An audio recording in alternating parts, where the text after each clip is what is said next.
সবচেয়ে গুরুত্বপূর্ণ 27-এর জন্য বা 26-এর জন্য রিপল কাউন্টারের কনসেপ্ট, রিপল কাউন্টারের কনসেপ্ট অথবা রেজিস্টারের কনসেপ্টগুলো যারা না বোঝো তারা অবশ্যই 3.2 থেকে অ্যান্সার করার আশা বাদ দিয়ে দিতে পারো। কারণ তোমার যদি 26-এর ব্যাচ অথবা 27-এর ব্যাচে অ্যান্সার করতে হয় টেস্ট পরীক্ষা তোমাদের কলেজের প্রি টেস্ট এক্সামে, অবশ্যই কাউন্টারের রিপল কাউন্টার অ্যান্ড রেজিস্টারের ক্ষেত্রে শিফট রেজিস্টার এবং প্যারালাল রেজিস্টার পড়া বাধ্যতামূলক। আদারওয়াইজ জাস্ট লজিক গেট পড়ে পেরা কাজ হবে না। লজিক গেট সিম্পল, এখন সবাই পারে লজিক গেট, বাট গ্যাঞ্জাম যেখানে এটা কেউই পারেও না, কেউ পড়ায়ও না।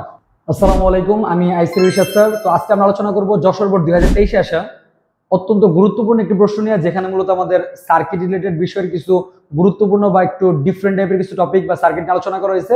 তো চলুন শুরু করা যাক।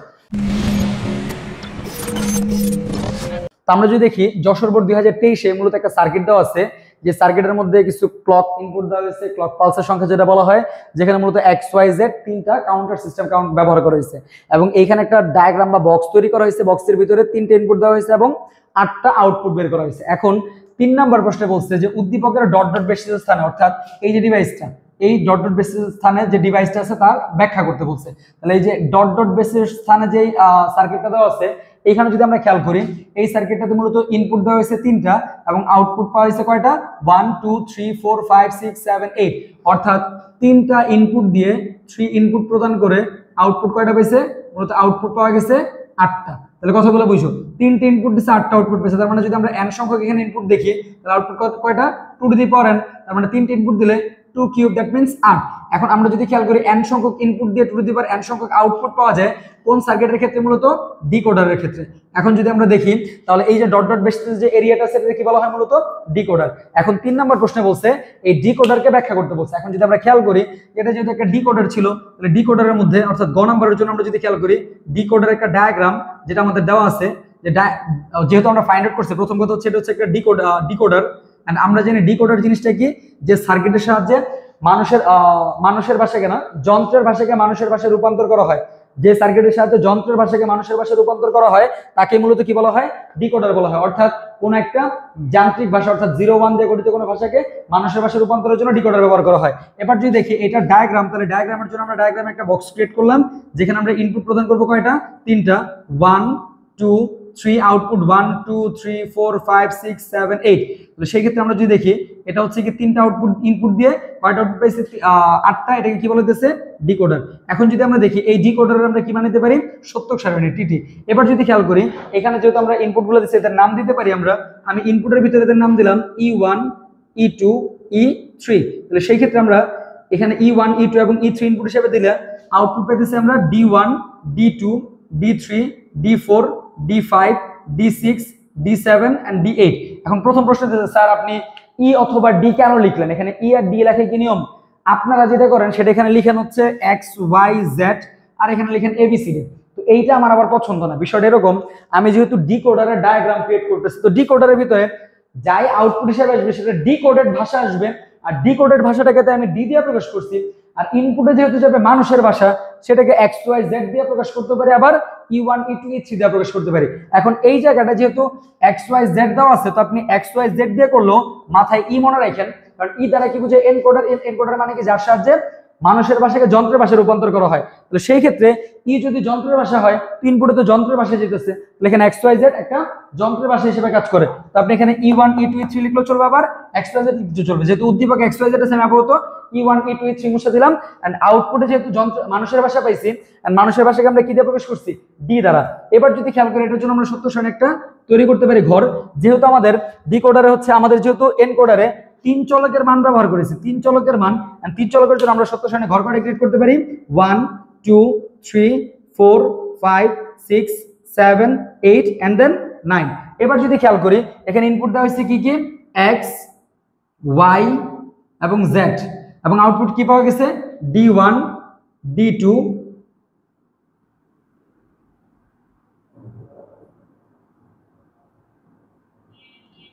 D3 D4 D5 D6 D7 D8।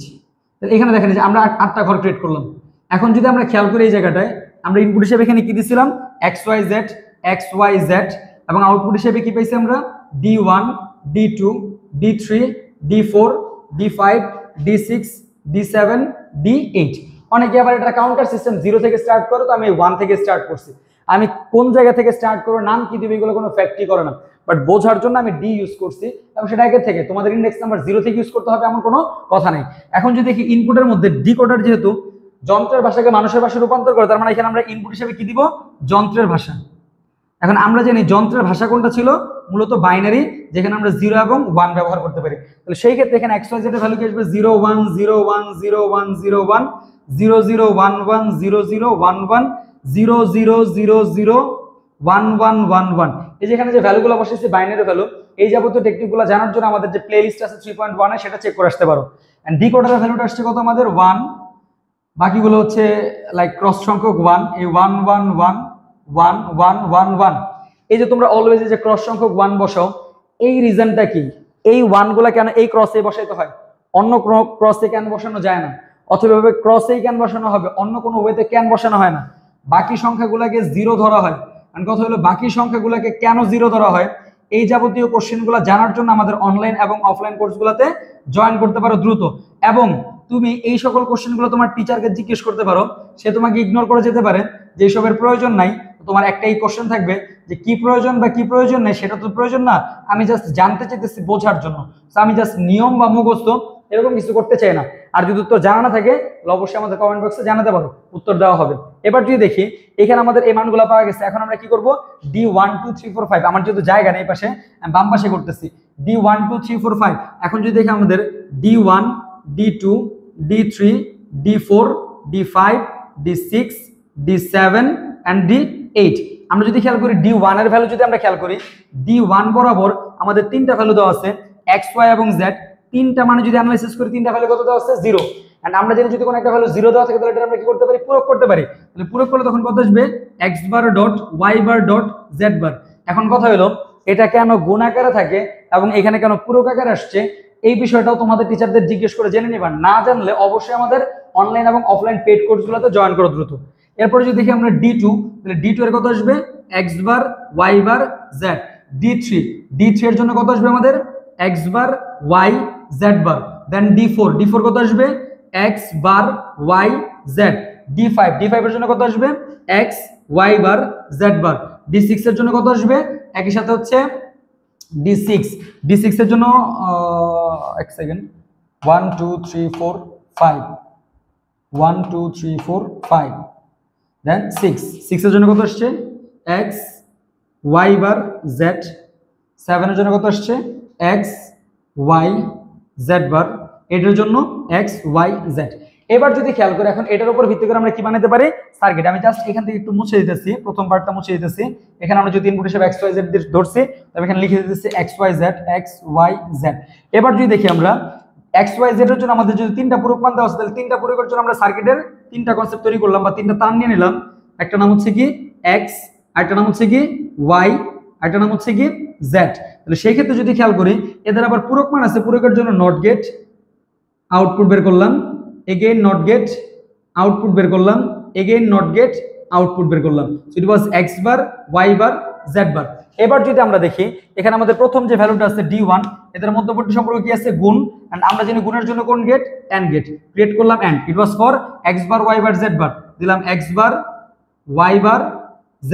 তাহলে সেই ক্ষেত্রে আমরা কার মান পাচ্ছি, আচ্ছা z বার ছিল এটা, z বার। তাহলে সেই ক্ষেত্রে দিলাম যে z বার। তাহলে আউটপুট কি পেলাম আমরা, D1। একই সাথে D2 এর জন্য আমরা ক্রিয়েট করলাম একটা এন্ড গেট। এই এন্ড গেট ইনপুট করা হয়েছে কাকে, x bar y bar z। So আমরা এখানে ইনপুট করলাম x bar y bar z। তাহলে আউটপুট কি পেতেছি আমরা, D2। এগেইন D3 এর জন্য আমরা ইউজ করতে পারি again and gate.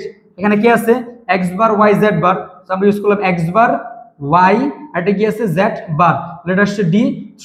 Then D4 কি আছে, x bar y z। So দিলাম x bar y and then কি আছে, z। তাহলে আউটপুট কি পাবো, D4। এগেইন ক্রিয়েট করলাম NAND gate, it was for x y bar z bar. এখানে দিলাম x y bar z bar. তাহলে আউটপুট কি পাবো, D5। ক্রিয়েট করলাম NAND, কি আছে এখানে, x y বার z।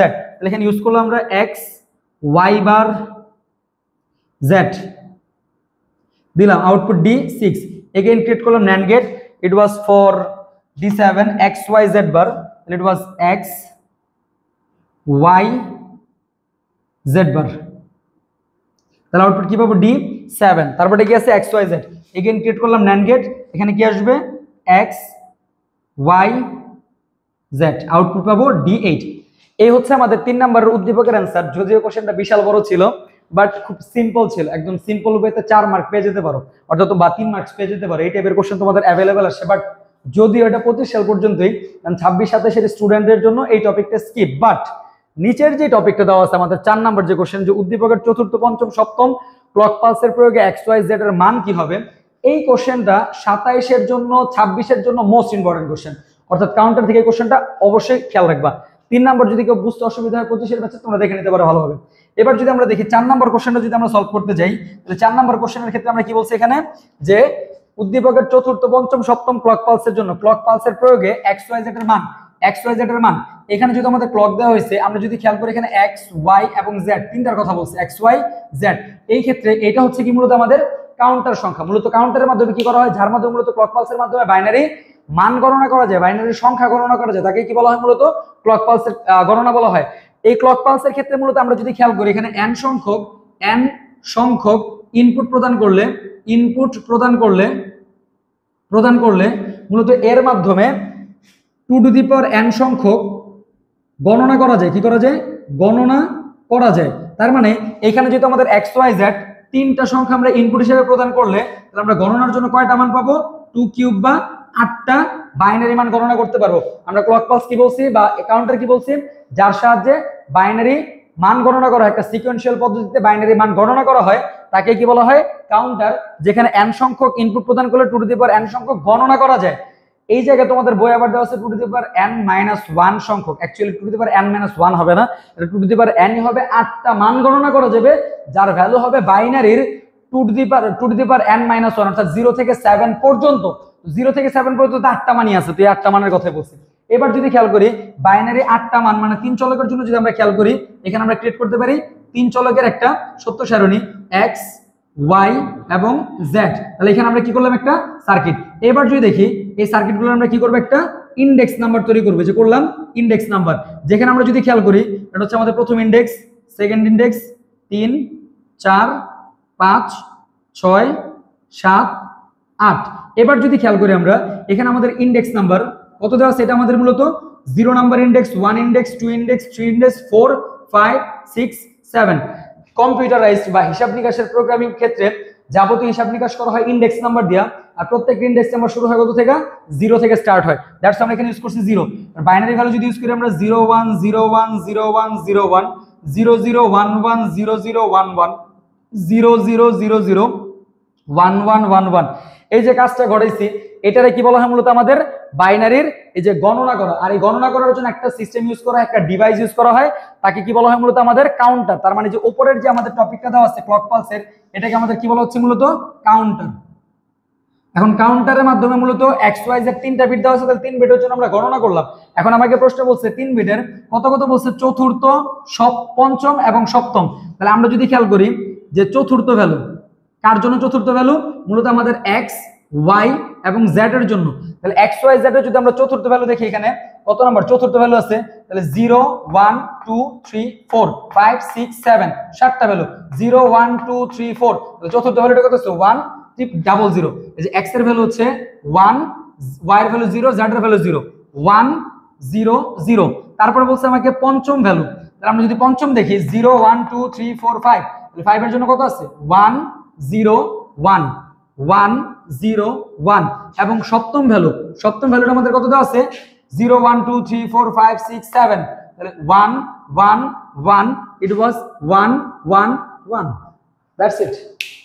যদিও কোশ্চেনটা দেখতে খুবই হিবিজিবি ছিল, যদিও গ নাম্বারটা বিশাল বড় ছিল, বাট ঘ নাম্বার অ্যান্সারটা ইন সিম্পল ওয়ে, অর্থাৎ এইটাই হচ্ছে তোমাদের অ্যান্সার। জাস্ট এতটুকু লিখলে তুমি 4-4 পাবা, বাট এইটা লেখার চেয়ে গুরুত্বপূর্ণ হচ্ছে মাথায় সেট করা। এইখানে তোমাদের এই কাউন্টার সিস্টেম থেকে সবচেয়ে গুরুত্বপূর্ণ 27-এর জন্য বা 26-এর জন্য রিপল কাউন্টারের কনসেপ্ট, রিপল কাউন্টারের কনসেপ্ট অথবা রেজিস্টারের কনসেপ্টগুলো যারা না বোঝো তারা অবশ্যই 3.2 থেকে অ্যান্সার করার আশা বাদ দিয়ে দিতে পারো। কারণ তোমার যদি 26-এর ব্যাচ অথবা 27-এর ব্যাচে অ্যান্সার করতে হয় টেস্ট পরীক্ষা তোমাদের কলেজের প্রি টেস্ট এক্সামে, অবশ্যই কাউন্টারের রিপল কাউন্টার অ্যান্ড রেজিস্টারের ক্ষেত্রে শিফট রেজিস্টার এবং প্যারালাল রেজিস্টার পড়া বাধ্যতামূলক। আদারওয়াইজ জাস্ট লজিক গেট পড়া পেরা কাজ হবে না। লজিক গেট সিম্পল, এখন সবাই পারে লজিক গেট, বাট গ্যাঞ্জাম যেখানে এটা কেউই পারেও না, কেউ পড়ায়ও না। টিচারদের কাছে যাও, যা জিজ্ঞেস করো, আর যদি না বুঝতে পারো then join in our batch. তো সবাই ভালো থাকো, আল্লাহ হাফেজ।